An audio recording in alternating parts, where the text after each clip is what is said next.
Hello everyone, good afternoon, welcome back to my channel. আশা করি তোমরা সবাই খুব ভালো আছো, আমিও ভালো আছি। আজকে হচ্ছে সোমবার আর এখন বাজে বিকেল 4টে। এখন থেকে তোমাদেরকে সাথে নিয়ে আজকের ব্লগটা শুরু করছি। আগামীকাল ভাদ্র সংক্রান্তি, বিশ্বকর্মা পুজো, রান্না পুজো। তবে শাশুড়ি মার কাছে গল্প শুনেছি যে আমাদের এই বাড়িতে সেরকম কোনো নিয়মকানুন নেই। ভাদ্র সংক্রান্তির আগের দিনকে রান্না বান্না করে সমস্ত কিছু গুছিয়ে রাখা হয়, আর পরের দিনকে আর উনুনটা জ্বলে না। তো এখনকার দিনে তো গ্যাস, সব কিছুই হচ্ছে গ্যাসে।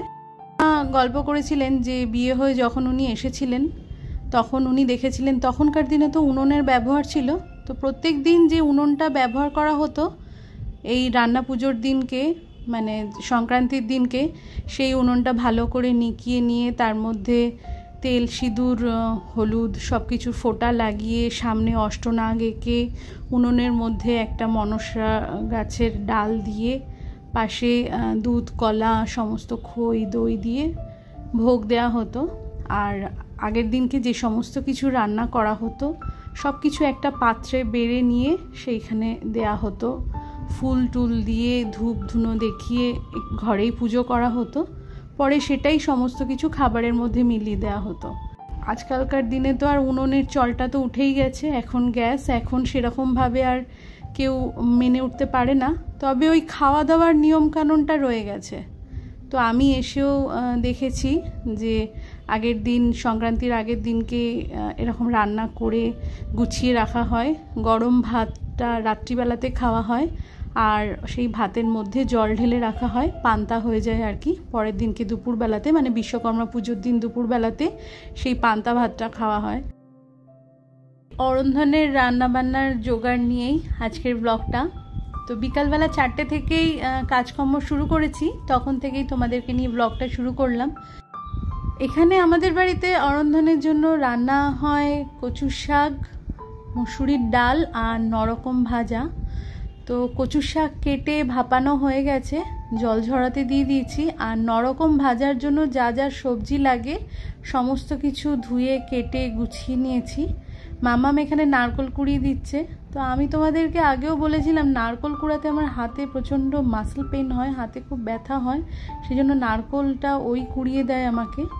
তো রান্না করতে করতে এই সন্ধেবেলাতে একটুখানি চা বানিয়ে নিচ্ছি আমার আর মামামের জন্য।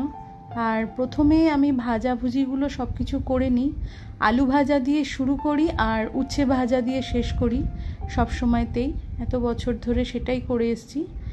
তো এখানে আলু ভাজা হয়ে গেছে, তারপরে আমি বেগুন ভাজা বসালাম। চা বানিয়ে নিচ্ছি আমার আর মেয়ের জন্য। আগামীকাল তো আবার আমাদের ক্লাবের সেই ফুটবল টুর্নামেন্ট আছে। বাবু প্রচণ্ডই ব্যস্ত সেই সমস্ত কিছু নিয়ে।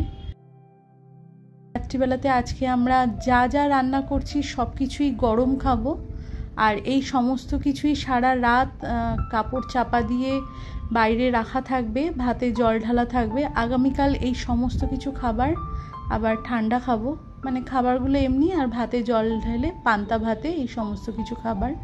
তো এখানে দেখো চা ওদিকে খাচ্ছিলাম, আর এখানে মুসুরির ডালটা বসিয়ে দিলাম। ডালে খুব অল্প পরিমাণে জল দিলাম, কারণ এই ডালটা সচরাচর আমরা যে ডাল বানাই সেরকম কিন্তু পাতলা হবে না, একদম শুকনো ডালের মতো ডাল হবে। তো একে একে সমস্ত ভাজা হচ্ছে, ভাজাভুজি মোটামুটি কমপ্লিট। আমার উচ্ছে ভাজা দিয়ে শেষ করলাম। দুটো ভাগে ভাগ ভাগ করে রেখেছি, একটা আজকের রাত্রের জন্য আর একটা হচ্ছে আগামীকালের জন্য। নরকম ভাজা আমার কমপ্লিট। এবারে বানাবো ডাল। ডালটা তো সিদ্ধ হয়েই গেছে, আর দেখো ডালে কিন্তু হালকা দানা দানা মতো রয়েছে, একদম গলে যায় না। তো এখানে ডালের মধ্যে আমি 5 ফোড়ন, শুকনো লঙ্কা আর তেজপাতা ফোড়ন দিয়েছি, দিয়ে নারকোল কোড়া দিচ্ছি। নারকোল কোড়াটা ভালো করে একটুখানি ভাজা ভাজা হয়ে গেলে তার মধ্যে সিদ্ধ ডালটা দিয়ে দেবো, লবণ দেবো, হলুদ দেবো আর চিনি দেবো। তো এই ডালটা একটুখানি মিষ্টি মিষ্টি খেতে হয়, আর নারকোল কোড়া পড়লে তো আরও বেশি সুস্বাদু হয়ে যায়। তোমরা যে সকল আমার নতুন বন্ধু আছো আর এই মুহূর্তে এই ভিডিওটি দেখছো, এই ভিডিওর কোথাও যদি তোমাদের কোনো কিছু ভালো লেগে থাকে তাহলে চ্যানেলটি সাবস্ক্রাইব করে তোমরা আমার পাশে থাকতে পারো। তোমরা যারা অলরেডি এই কাজটি করে রেখেছো তোমাদের সকলকে জানাই অসংখ্য ধন্যবাদ। নরকম ভাজার মতো ডালও 2 পাত্রে ভাগ করে তুলে ওপর দিয়ে নারকোল দিয়ে সাজিয়ে দিলাম।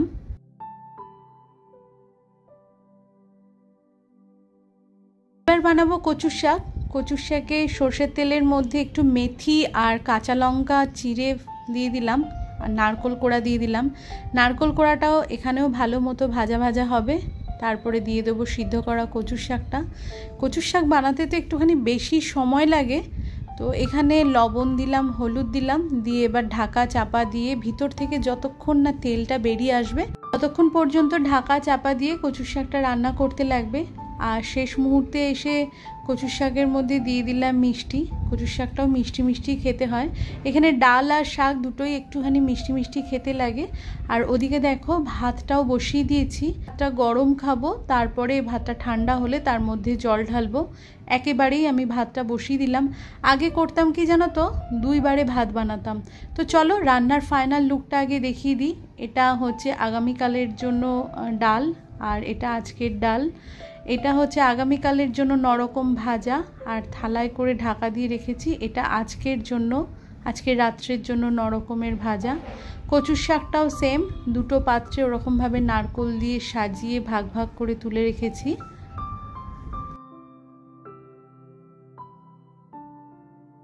এখন রাত্রি 10টা মতো বাজে, ভাতটা হয়ে গেছে। এবারে ভাতটার ফ্যানটা গেলে দেবো।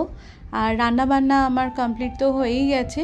বাবু ফোন করে এই মুহূর্তে বলল যে খাওয়া দাওয়া করে নিতে আমাকে আর মেয়েকে, আগামীকাল খেলার জন্য ওর আসতে দেরি হবে। তো দেখো এখানে আমি খাবারটা সার্ভ করছি। ভাতটা সুন্দর করে সাজিয়ে দিলাম, এটা মামামের থালা রেডি করছি। বেগুন ভাজা, কুমড়ো ভাজা, আলু ভাজা, বিনস ভাজা দিয়েছি, আর দিলাম পটল ভাজা, নারকোল ভাজা, ভেন্ডি ভাজা, কাঁকরোল, উচ্ছে, এই 2টো ভাজা, আর দিলাম মাঝখানে কচুর শাক আর মুসুরির ডাল।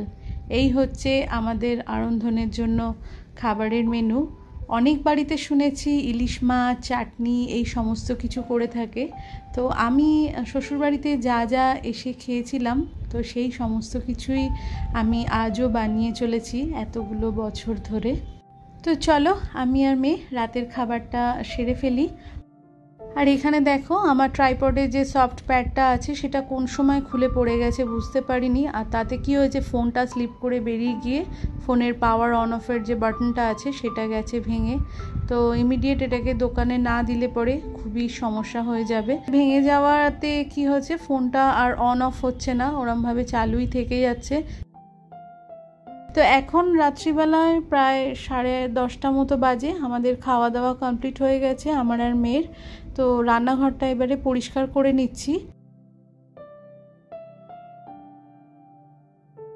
যত সমস্ত বাসন ছিল সব কিছু নিয়ে ডিশওয়াশারে লোড করে ডিশওয়াশারটা চালিয়ে দিলাম। শুধু বাবু এসে যখন রাত্রিবেলায় খাবে ওর খাওয়ার প্লেটটাই থেকে যাবে।